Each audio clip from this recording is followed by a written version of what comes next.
We came back from the trip on a Sunday. Just me and Ethan. 5 days upstate, cabins, pine needles, no cell service, no Wi-Fi. I'd planned it for months. Something quiet before he started 4th grade. A little time for us.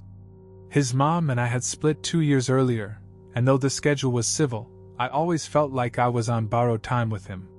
He'd seemed excited when we left. Talkative. Asking about constellations, frogs, telling me things about Pokemon I couldn't keep straight. Typical kid stuff. 9 years old, bright, curious, full of that boundless energy that leaves you exhausted but grateful. But the boy who came back with me wasn't the same one I took with me. It wasn't anything dramatic, at first.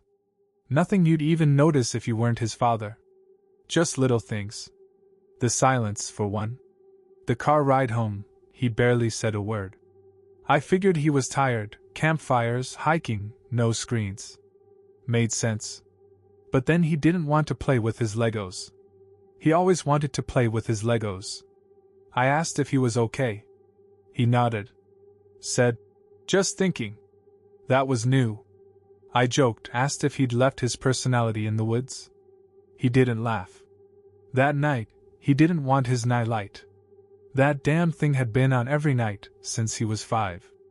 A little astronaut glowing on the dresser, keeping the shadows at bay.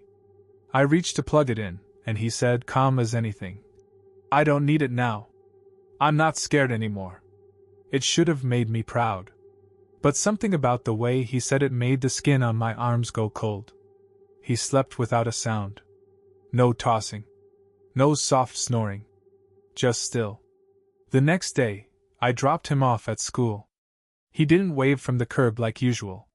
He just walked into the building and didn't look back. No goodbye.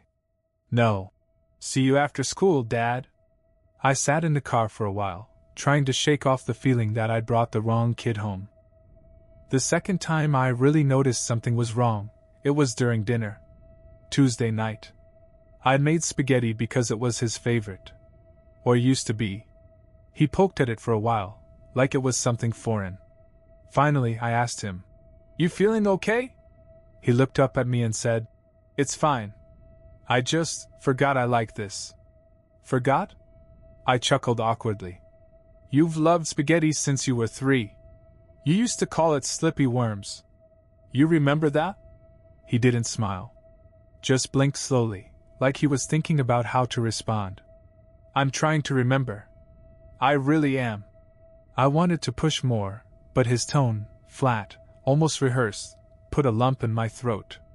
Like he wasn't answering me, but saying what he thought he was supposed to say. The rest of dinner was quiet. I tried not to stare, but I kept catching him doing this thing, touching the fork with his fingertips, like he was feeling out its shape. Studying it. As if utensils were new to him. Then, around bedtime, I walked past his door and heard him talking to himself. At least, I thought he was. I leaned in and caught a single sentence. "I'm trying to behave like him." It was whispered but clear. I froze. Him? My hand hovered just above the doorknob. Every instinct in me screamed to go in, to ask what he meant. But I didn't. I backed away, my heart thudding in my ears. I went to bed, staring at the ceiling, telling myself he was just being weird. Kids are weird sometimes. That's what I kept repeating like a mantra. But the next morning, I caught him in the hallway, just standing there, barefoot on the wood floor, staring at the mirror at the end of it. He wasn't looking in the mirror, he was looking at it. Like it was a hole in the wall. Or a window. I asked what he was doing. He didn't turn around. Just said, "Making sure it's not looking back." Wednesday night, I woke up around 2:30 a.m. Something had jolted me out of sleep. Not a noise, exactly, more like the absence of noise. The house felt too still. Ethan's door was cracked open. I always closed it before bed. Not tight, just pulled enough that the hallway light wouldn't bother him. But now it was ajar, and there was no glow coming from inside. I stepped into the hall. The air felt colder. I found him sitting at the kitchen table. In the dark. Just sitting there. I flipped the light on, and he didn't even flinch. His hands were folded neatly in front of him, eyes locked straight ahead like he was waiting for something. Or someone. "Ethan?" I asked, throat dry. "What are you doing, bud?" He turned his head slowly toward me. "Couldn't sleep." There was something off about his voice. Not the sound, just the rhythm. Too even. Like each word was chosen deliberately. "Nightmares?" I asked. He hesitated. Then, "No. Just needed to remember what this felt like." What felt like?" He blinked once. "Being small." I just stood there, unsure whether to be alarmed or heartbroken. "You're 9, I said, trying to joke. "You are small." He tilted his head slightly. "I know." The way he said it sent a chill up my spine. Not like a kid agreeing with his dad. More like someone acknowledging a fact they didn't like. I guided him back to bed, his little feet silent against the hardwood. He didn't protest. Didn't say another word. That night, I sat in the living room until dawn, listening for footsteps that never came. The next day, I called his school. Talked to his teacher, Mrs. Chin. She said he was quieter than usual, but nothing alarming. Then she added something that made my blood run cold. "He's very polite lately. But I did notice something funny. He asked me what year it was. I thought he was joking. But he didn't laugh. When I picked him up, he got in the car without a word. No backpack." I asked where it was. He looked confused for a second, then said, "I forgot it." That backpack was his pride and joy. Stickers, pins, the whole thing. But when we got home, it was already there. Sitting by the door. He stared at it for a long time. Then whispered, mostly to himself. He remembered after all. That Friday, we visited my mom. Ethan used to love going there. She'd spoil him with cookies, let him dig through her old record player and play whatever scratched up vinyl caught his eye. She greeted him at the door like always, arms open, a laugh in her voice. But he didn't run into her arms this time. He didn't even smile. He looked at her, wide-eyed, and said quietly, "You smell like thyme." She laughed at first, thinking it was one of those weird things kids say. But I caught it, how her expression faltered. Just a flicker. Later, while Ethan was in the other room pretending to play with the train set he'd once loved, Mom pulled me aside in the kitchen. She leaned in, dropped her voice. "He's not himself, is he?" I didn't answer right away. Just rubbed the back of my neck. She went on. "He looked at me like a stranger. Like he was trying to figure out how to react. You know how kids light up when they see someone they love? I didn't see that. I saw calculation." I tried to brush it off, even as my stomach twisted. Told her he'd had trouble sleeping, that he might still be adjusting from the trip. She nodded, but I could tell she didn't buy it. Right before we left, she knelt down to hug him. He let her arms limp. She whispered something in his ear. I didn't catch it, but I saw his eyes go a little too wide. Like something she said struck a nerve. As we walked back to the car, he turned to me and said, "She's clever. I didn't expect that." I stopped walking. "What did she say to you?" He looked up at me, a too-still smile on his face. "She said she sees me. I don't think she should." That night, I checked on him while he slept. He lay there perfectly still, arms crossed over his chest like a corpse in a casket.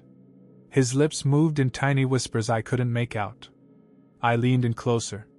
One word repeated again and again. "Stay." Saturday, I made the mistake of asking him about the trip. I don't know what I expected. Maybe that talking would jog something loose. That whatever fog he was in would lift if I reminded him of the hikes, the marshmallows, the lake. But when I brought it up, he just looked at me and said, "You already know what happened. Not what we did. Not how it went. Just that." Flat. Almost accusatory. I asked him to tell me his favorite part. A softball question.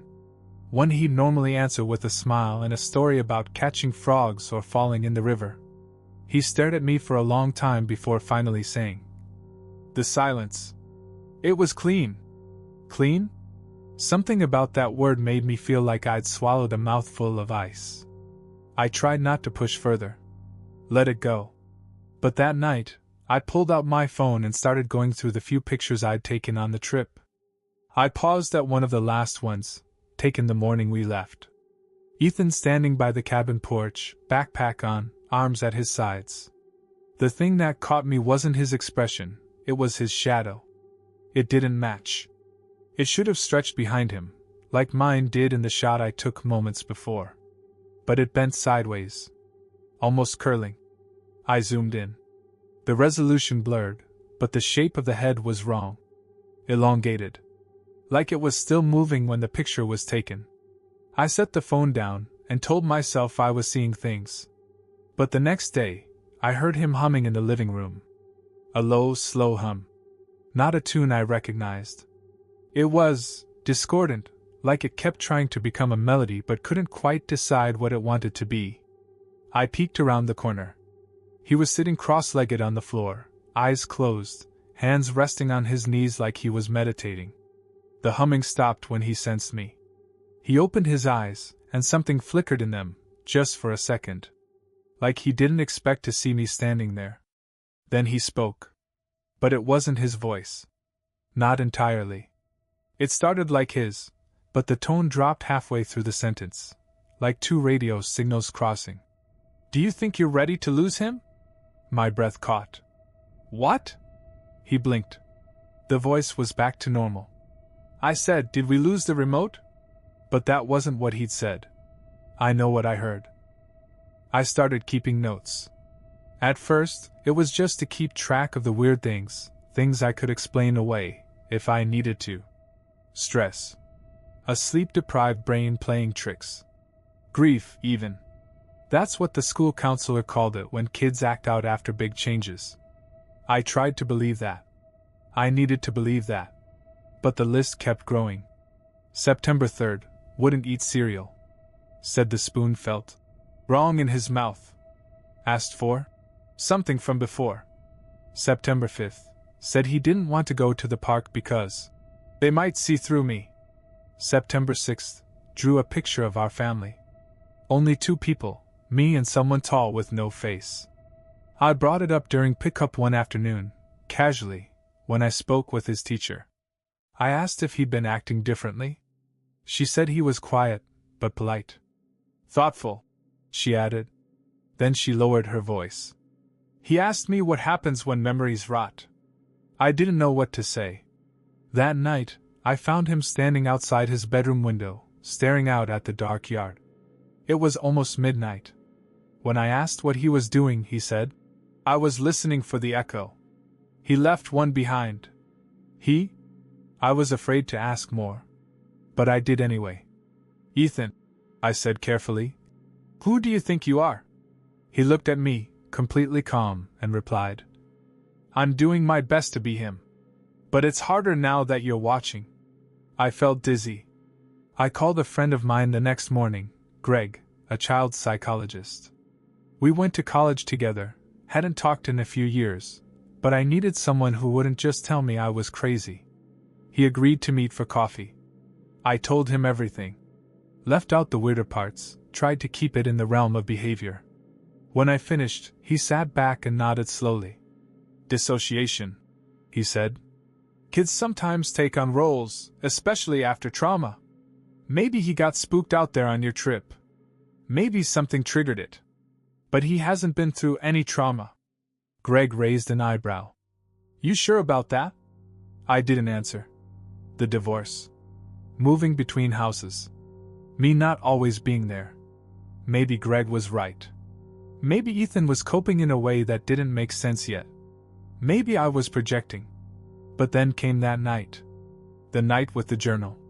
It was his old one, just a little notebook he used to scribble in, mostly drawings of spaceships and robots. I found it under his bed while cleaning. I flipped through it idly. The last page had a drawing of our house. Windows shaded in black. No doors.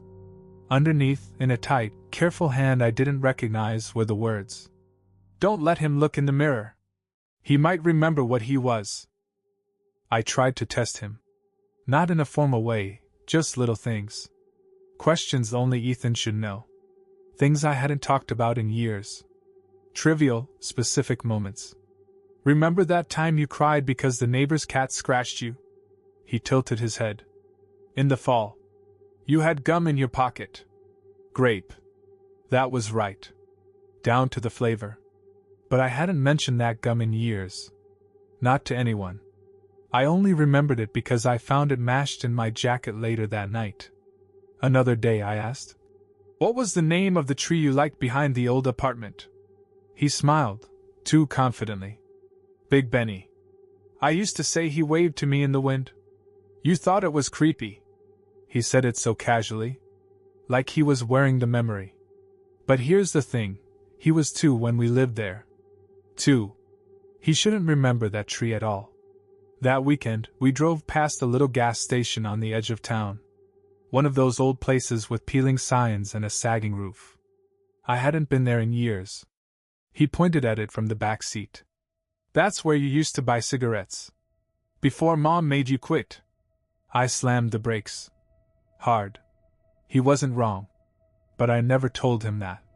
Never told anyone. It was a brief, dumb phase in college.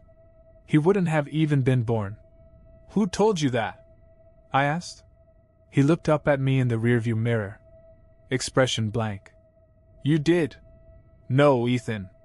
I didn't. He blinked slowly. Not with words. That night, I asked him if he wanted to watch a movie. He nodded. Picked one he used to love, some animated dinosaur thing. He sat on the couch, legs folded under him like he'd seen the posture in a book, not lived it. Halfway through, he asked to pause it. I looked over. His face was pale. Like he'd been concentrating too hard. What's wrong? He didn't answer right away. Then, softly, something's missing. I think I left it behind. I asked what? He turned to me, and this time, his voice sounded scared. Small. Real. I think it was a feeling. But I don't remember which one. Later, I woke to find him standing in my doorway again. Not moving. Just staring. I sat up. Ethan? Are you okay? He stepped forward slowly, his voice hollow. I'm still learning to be him. But I can't find the corners. What do you mean? He looked at me with a kind of sadness that didn't belong on a child's face. I don't know where he stops. There's a small trail behind the cabin we stayed at, nothing official. Just a narrow, half-worn path in the trees where the moss grows too thick and the light never quite filters through. Ethan found it on the 3rd day of our trip. Or maybe, something else did. I hadn't thought much about it until I woke one morning and realized something that made my stomach flip. I couldn't remember the hike back from that trail. I remembered going in. He was ahead of me, calling out shapes in the trees. That one looks like a wolf. That one's a hand. His voice echoing. Then, nothing. No memory of turning around. No endpoint. Just a blank spot in my head. Like someone cut a scene out of a film and stitched the reel back together. The next morning, I went to my laptop, opened Google Maps. I zoomed into the area near the cabin, switching to satellite view. Tracing the tree line, the trails, the rivers. Everything looked normal. Except for this one patch. A perfect gray smudge. As if someone had erased a part of the forest. No label. No trail markers. No data. Just a void. I clicked on it. Nothing happened. I zoomed in. Still nothing. And then, my browser crashed. Just froze. I rebooted, reopened everything. The map loaded again, but the gray patch was gone. Replaced by a blur of trees. As if it had decided to hide again. I didn't even tell Ethan I was looking. But that night, while brushing his teeth, he looked at me in the mirror and said, "You shouldn't try to find it. It's not supposed to be found twice." I dropped the toothbrush. He didn't flinch. He just kept brushing, slow, deliberate strokes like someone who had just learned how. And he avoided his own reflection the whole time. That weekend, my neighbor came by. Retired, sharp as a tack. She used to babysit Ethan once in a while when he was younger. She brought cookies, asked how we were doing. I played along. She glanced toward the living room where Ethan was building something with blocks. Then she leaned in and whispered, "I'm sorry, I didn't want to say anything, but..." I waited. "That's not how he used to sit." "What?" "He used to tuck one leg under the left one." "Always the left?" "That one." She nodded toward him. "He keeps switching. Like he's trying to remember which one feels right." I didn't say anything. She put a hand on my arm. "You ever have a dream where someone's wearing your child's face? That's what it feels like, looking at him now." She left a few minutes later. Ethan never looked up. But as I walked past the living room, he said without turning, "And has sharp eyes. But she's forgetting things. That'll help us." I started recording him. It felt wrong, secretive, paranoid, but I couldn't trust what I was seeing anymore. I'd set my phone on the kitchen counter during breakfast, let it run while we talked about nothing, cereal, cartoons, math homework he said he didn't remember learning. I listened to the first recording that night in bed. At first, everything sounded normal. Our clinking spoons. His voice, that faint too careful tone he always had now. Then I heard something layered beneath his words. A delay? Like an echo that didn't belong. I played it again. Slowed it down. When he said, "This milk tastes old," there was a half-second delay, and then another voice, lower, warped, muttered the same words just out of sync. Like it was speaking through him. I isolated the audio. Cleaned it up. It wasn't background noise. It wasn't a glitch. I swear to God, it was there. "This milk tastes old." Twice. Two voices. One inside the other. I didn't sleep. The next day, I picked him up early from school. Said we were doing a dad day. He nodded, as if he knew I needed it more than he did. I took him to the arcade he used to love, the one with the broken skee-ball machine and the photo booth that never printed straight. He walked through it like a museum. Calm. Hands behind his back. When I offered him tokens, he said, "Maybe later. I'm studying the joy. Not having it. Studying it." There was a mirror near the air hockey table. Just a dusty wall panel, warped from age. When he passed it, he turned his head sharply, away, like he'd touched something hot. I watched him walk backward from it, carefully, until he was out of its line of sight. I asked what that was about. He didn't answer. But that night, I woke to a quiet thump. Found him in the hallway. Again. Same spot, barefoot, staring at the mirror. Only this time, he was crying. But he wasn't making a sound. Just tears, steady, expressionless tears, rolling down his cheeks while he whispered to the glass. "I'm trying. I swear I'm trying. Don't make me forget again." There was one last photo from the trip I hadn't looked at. I'd skipped over it each time I scrolled through my phone. Something about it always made me uneasy. It was a blurry shot, taken by accident, probably while putting my phone away. But I opened it now. Zoomed in. And that's when I noticed something. A thin sliver of a figure, half visible behind a tree in the far corner of the frame. Tall. Wrongly proportioned. It wasn't Ethan. It wasn't me. I uploaded it to my laptop and ran a brightness filter. The shape was clearer now. Arms too long, torso too narrow, neck bent at an unnatural angle, as if it were listening to us from behind the bark. And just beside it, almost easy to miss, a second shadow. Smaller. Almost childlike. But twisted. Like it was mimicking Ethan's posture, but getting it slightly off. An imitation, arms too stiff, head cocked too far. Like a puppet that didn't quite understand what a boy should look like. And I swear on whatever's left of my sanity, Ethan had drawn that shape before. Weeks ago. In one of those early sketches. A tall, faceless thing standing behind a house with black windows. The next morning, I asked him about that trail again. He looked at me carefully, like he was measuring something in my face. You really don't remember? He asked softly. No, I said. He paused, then nodded. That's good. You're not supposed to. What happened, Ethan? On that trail? He took a long breath. Then, there was a place. A part of the woods that doesn't want to stay put. That doesn't make sense. It moved. It found me. His eyes shimmered, just for a moment, like tears were pushing through from behind something solid. And it asked? It always asks first. I didn't understand. Asked what?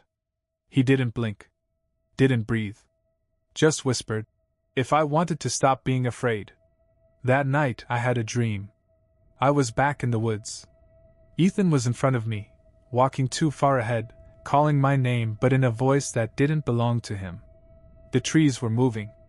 Not swaying, moving. Sliding. I chased after him. But when I turned a corner, the boy who looked back at me wasn't mine. He was wearing Ethan's shirt. His shoes. But his eyes were hollowed out. And his mouth moved, even though the wind drowned out the words. I woke up gasping. When I stumbled into the hallway, the mirror was cracked. A long, diagonal fracture across the glass. Like something had pushed from the inside. Ethan was already standing there, staring into it. And for the first time since we came back, he looked terrified. I started digging through boxes in the garage. Old photo albums. Flash drives. Drawings he made in preschool. I was chasing something I couldn't name, some anchor to the Ethan I remembered. But the more I searched, the more I started to notice gaps. In one photo, Ethan's 6th birthday, he's wearing a crown made of blue construction paper. I remember helping him cut it. He said he wanted to be king of dinosaurs. But in the photo, his hands are folded. Neat. Still. No cake on his face.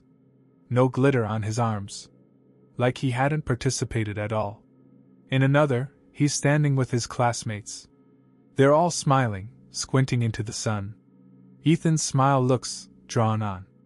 Not fake exactly, but too practiced.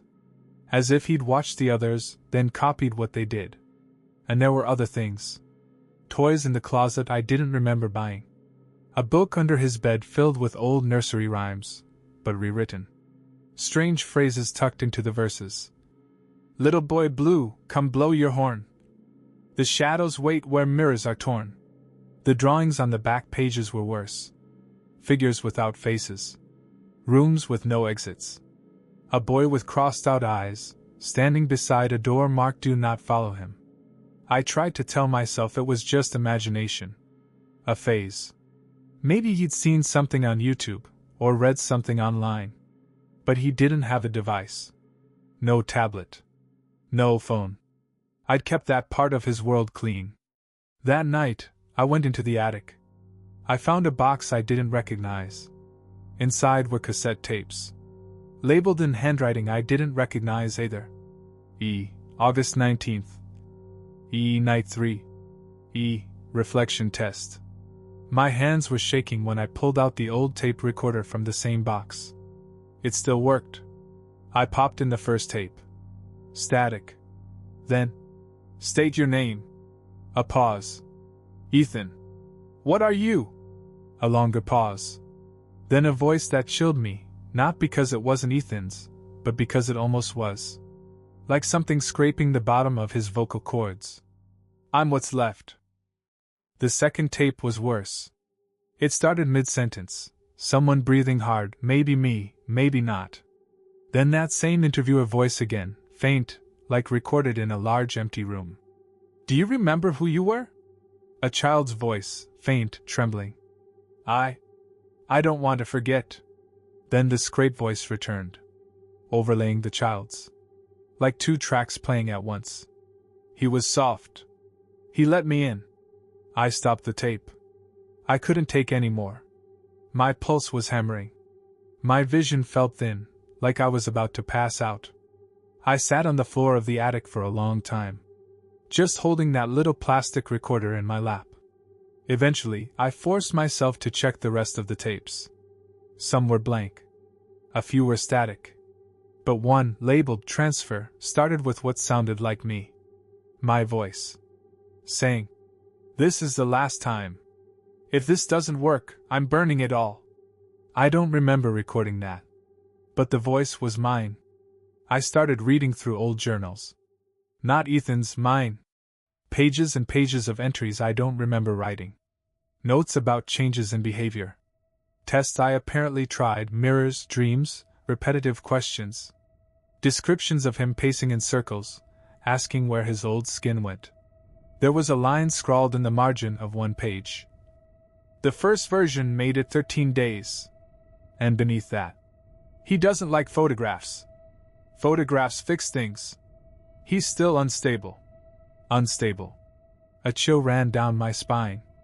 Because just that morning, I tried to take a picture of Ethan eating breakfast. Nothing special, just an instinct. I hadn't even thought about it. But the photo came out blank. White screen. No error. No corruption. Just emptiness. When I showed it to him, he looked at it for a long time. Too long. Then said, "That wasn't supposed to work." I needed out. I needed help. But who do you call for something like this? A priest? A doctor? A scientist? I tried Greg again, the child psychologist. He agreed to come by, maybe see Ethan, talk things through. He stayed an hour. When he left, his face was pale. Like he'd seen a ghost. Or something worse. I followed him out. "What did you see?" I asked. He opened his mouth, closed it again. Then looked me dead in the eyes and said, "That's not mimicry. It's possession." Greg didn't come back. He called me once, 2 days after his visit. I remember the way his voice shook. He was trying to stay calm, professional, but something underneath was unraveling fast. "It doesn't want to be noticed," he said. "When you start looking too closely, it looks back." I asked him what he meant. "Don't push it. Don't confront it. Just..." A pause, then he said, "You need to start thinking about how to let go." "Let go of what?" He didn't say. He hung up. I haven't heard from him since. That night, I sat on the couch while Ethan colored in silence. I watched him carefully, each movement too smooth, too deliberate. He picked colors with methodical slowness. Red. Then blue. Then black. He drew a small figure standing in front of a much larger one. The large figure had no face, just a spiral where the eyes should be. And the smaller figure, the boy, had a jagged line drawn down the middle of his face. Like a crack. I asked who they were. He didn't look up. "It's us." "Which one is you?" Another pause. Then softly, "It depends." Later that evening, I took out an old photo album. Sat down beside him. Started flipping through it, page by page. Birthdays. School plays. Zoo trips. "Remember this?" I asked. He leaned in. Squinted. Tilted his head. "I like how he smiles. It looks practiced." He didn't say I. He said he. "Page after page?" I asked. He kept referring to the boy in the photos in the third person. Until we hit one from last year, Ethan and I, fishing on a pier. I remember that day. The sunburn. The sandwich we dropped in the water. Him laughing so hard he nearly fell in. I waited. He stared at it a long time. Then whispered, "That's the day he got scared. That's the day he started looking back." I tried to keep my voice steady. "Looking back from where?" He looked at me for the first time all night. Eyes too still. "From underneath." I went back to the cabin. I told Ethan I had errands and left him with my mother. She protested, uneasy, but I insisted. The forest was exactly as I remembered. Still. Wet with the stink of moss and rot. I found the trail. The one that shouldn't have been there. Half buried under ferns and roots, but still there. It led nowhere. And everywhere. I walked for what felt like hours until the path twisted, folded, then ended at a clearing I didn't remember entering. And in the center was a pool, black, unmoving, mirror smooth. I stepped closer, looked in, and saw Ethan's face. But it wasn't moving with me. It blinked when I didn't, smiled when I didn't. Then it whispered from beneath the surface, no sound, just motion. You should have left him there. I left the cabin at dusk. I don't remember driving home. The next thing I recall, I was standing in the hallway, staring at the cracked mirror. Ethan was behind me. I didn't hear him come in. He watched me for a long time, then asked, "Did you find it?" I nodded. "Did you hear him?" I didn't answer. He stepped closer. And for the first time in weeks, maybe since we got back, I saw something in his face that felt real. Pain. Not fear. Not confusion. Not mimicry. Just deep, raw pain. He didn't want to come back. Not really. But I think he was tired of being gone. I turned to him, trembling. "Are you my son?" He looked down, then up. "I'm what's left of him." I tried to hold the shape. I tried to stay good. But some of it leaks through. Some of him. He stepped forward. His voice wavered. "You can put me back. If you want. That place, it's still open. But if you do, the part that remembers you might not come back next time." I stared at him, at this boy I had raised, or almost raised. This thing that looked like him, sounded like him, and almost felt like him. Almost. I thought of the drawings. The humming. The blank photo. I thought of the boy who loved Legos, who laughed too hard at fart jokes, who used to call me Dad Dad when he was really excited. And I thought of the empty pool in the woods. The voice that smiled without lips. That night I made my choice. I gathered the tapes, the journals, the photos. I packed a bag, supplies, flashlights, a mirror. And I left a note for my mother. "Take care of him. Don't ask questions." Ethan watched me go. He didn't cry. He didn't speak. He just put his hand to the window as I pulled out of the driveway. Like he was already watching me from somewhere else. I woke up on the floor. Wood beneath my cheek. Dust in my nose. Light leaking in through half-open blinds. I was home. At least, I thought I was. The bag I'd packed was gone. The mirror. The photos. The tapes. All gone. I stood slowly. The house was silent. Too silent. No cereal bowls in the sink. No shoes by the door. No Legos scattered like landmines on the hallway rug. I walked to Ethan's room. Empty. Not just missing things, erased. Walls bare. No books, no toys, no bed. Just a blank space where a life had once been. I checked the closets. The drawers. Nothing. I checked my phone. No pictures. Not of him. Not of the trip. No saved texts from his mom. No school contact numbers. No trace. I checked the family photos in the hallway. There were fewer now. Just me. Only me. No small hand in mine. No gap-toothed smile. No boy perched on my shoulders. Just empty arms. I went to my mother's house. She didn't remember him. Didn't even recognize the name. "Ethan?" she asked, puzzled.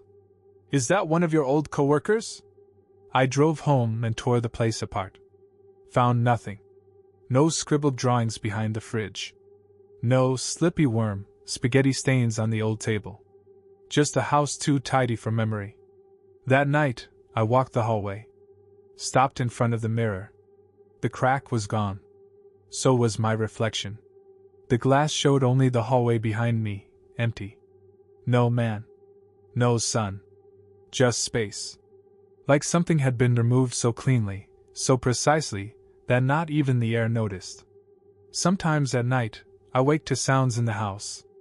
Footsteps that don't belong to me. A door creaking closed. Breath in the hallway. I check. I search. I find nothing. But once in a while, just before I fall back asleep, I hear a whisper, faint, familiar. From the walls. From the mirror. From underneath. "I'm still trying to be him." And I lie there, alone in a house that swears I've always been alone. Wondering if I made the right choice. Or if the real Ethan is still out there, calling for me from the gray place. Waiting for someone to come back. And remember,